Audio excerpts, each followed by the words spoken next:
Amém.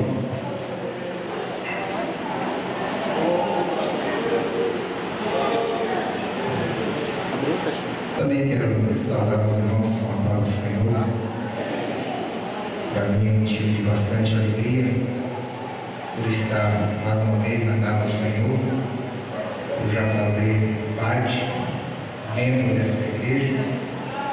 E hoje, para nós agradecer ao Senhor por essa vitória. Quero dizer que nós não somos os bons.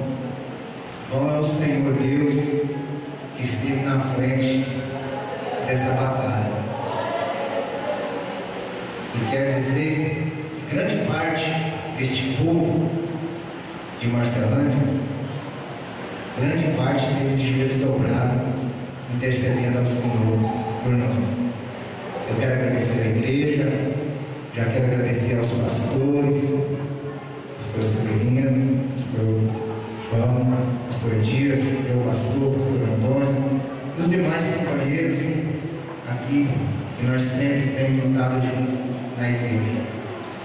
Amados irmãos, quando Jesus estava dando as últimas instruções dele, ele disse para os seus discípulos: e tudo quanto pedis em meu nome, eu o farei. E eu pedi para o Senhor. E quando o Senhor disse tudo, ele não pôs limite.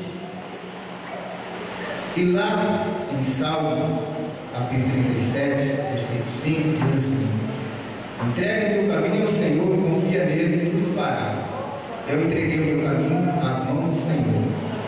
E acredito que cada um que queira vencer na vida tem que entregar o seu caminho à presença e às mãos do Senhor. Nós podemos ganhar e podemos perder tudo.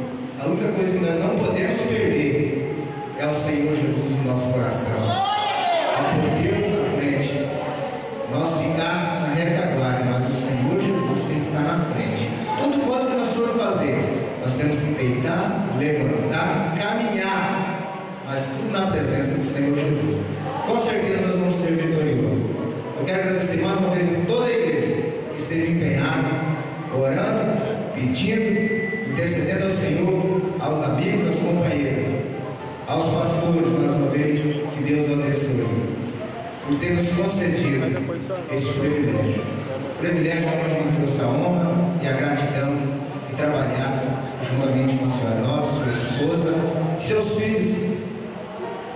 E agradecer somente ao Senhor, porque Ele é dono de toda a honra e toda a glória, e é digno de todo o nosso louvor. Eu agradeço a oportunidade em nome de Jesus.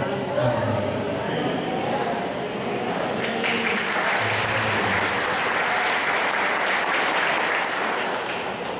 A história do Valmir é meio parecida com a história de Davi. Quem lê a Bíblia sabe, né? O que aconteceu? A Bíblia diz que Deus enviou Samuel na casa de Jessé o belemita para ungir um dos filhos de Jessé para ser o rei em Israel após Saul. Saul foi o primeiro rei de Israel, mas Saul ele desobedeceu a Deus, pecou e Deus tirou ele do trono. Porque a Bíblia diz que é Deus que põe e é Deus que tira. Então Deus colocou Saul e Deus tirou Saul. Quando tirou Saul, Israel precisava de um rei. E Deus manda Jessé ir lá na casa, ou melhor, manda Samuel ir lá na casa de Jessé, ungir um de seus filhos para ocupar o trono.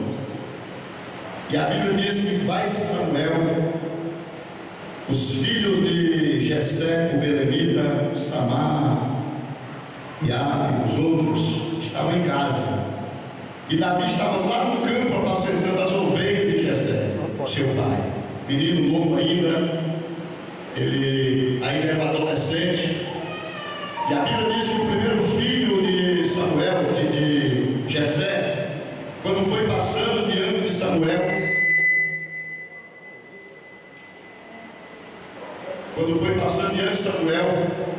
a Bíblia diz que Samuel pegou o vaso do azeite, como era da época, para ungir o rei. Quando ele foi para ungir, o Senhor disse: Samuel, não é este o homem, não é este. E Deus falou para Samuel: Samuel, o homem olha para a aparência, mas eu olho para o coração. Quer dizer, o homem vê o exterior, mas eu vejo o interior. O homem não é este. E o homem era bonito, alto, formoso, mas não era aquele homem.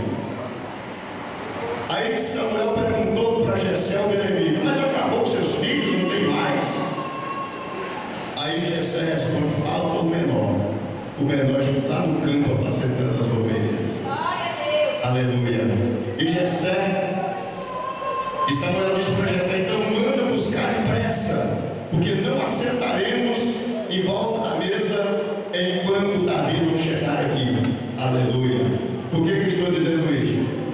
Mais ou menos parecido, o grupo se organizando, quem o candidato a vice, vai daqui, luta dali. De repente, Valmir lá em Feliz Natal, dê uma voz: vai depressa para Marcelândia. Você vai ser o candidato a vice. Então a história é mais ou menos parecida, né? Graças a Deus. E assim o Senhor Deus está no comando, na direção